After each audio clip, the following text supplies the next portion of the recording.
How's it going, witches and warlocks and all in between? I'm the Wizard of what? Whoa. The John Wick series has been a franchise I've been actively avoiding for a while now, and that's mainly because of one reason. The dog dies. Yeah, after I saw that part when I watched it the first time, I immediately turned it off because I couldn't put myself through that. Same reason I haven't watched Old Yeller. But since reviewing movies is my job now, and the new spin-off film, Ballerina, was coming out, I figured I'd finally grow a pair and check out the films, and yeah, I'm kicking myself. These films are, to quote another Keanu Reeves franchise, excellent! Yeah, they're everything people say about them and more. They're fun, they're action-packed, they're super bloody. So does Ballerina live up to the hype of the other movies? The short answer, yes. Eventually.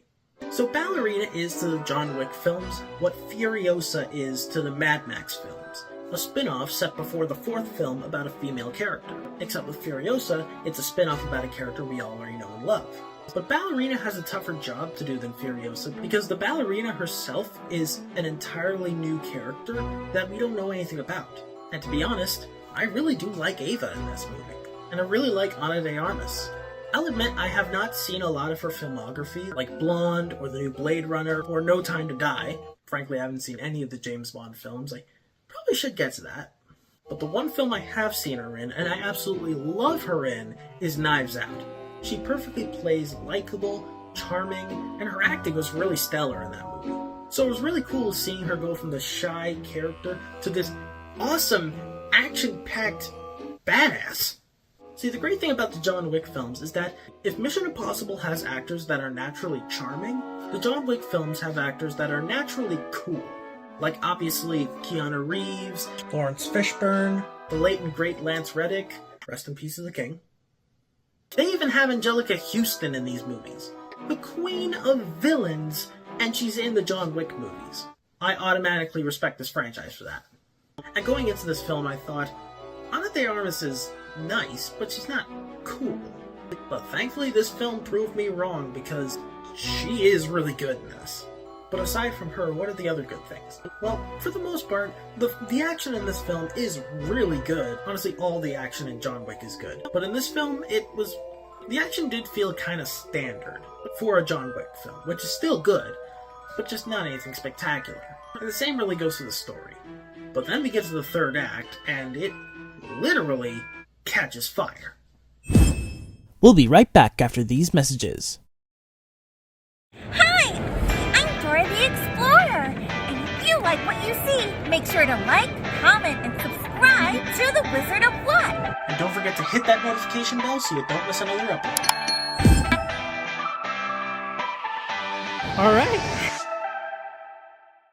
And now, back to our show. So I'm just gonna flat out say it. The third act in Ballerina is one of my favorite third acts of 2025. Like, it's right up there with Sinners. Why? Well, you know in the John Wick films, they use a variety of different items to do their unalivings, like a pencil or a belt. But in this film, they take it up a notch because they got flamethrowers. You heard me right.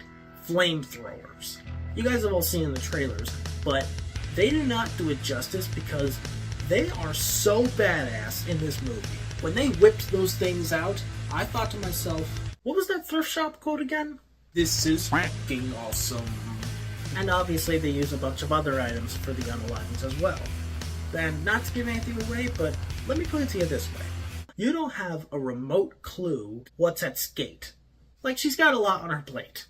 But I'm sorry, nothing will ever beat the flamethrowers. They're just too damn cool. And yeah, I know what you're thinking. Why are you glazing the flamethrowers? I'm not. I'm blazing them. So if I did have a problem with the film, I will say that this film does mess with continuity a little bit. Just a little bit, though. It's mainly involving John Wick's cameo, and yes, you've seen the posters, he makes a cameo in this movie.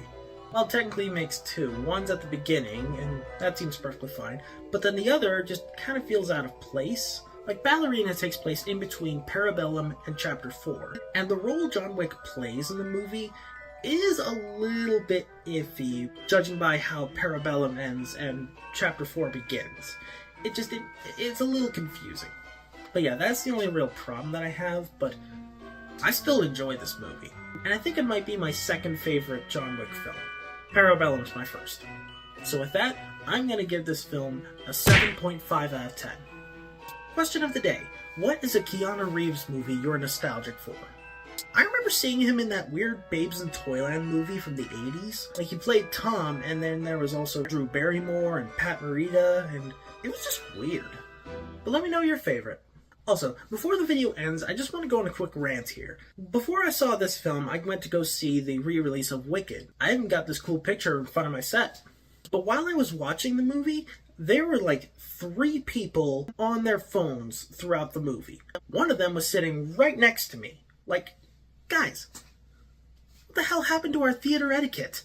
There's a reason why they have the turn off your phone PSA thing in front of movies.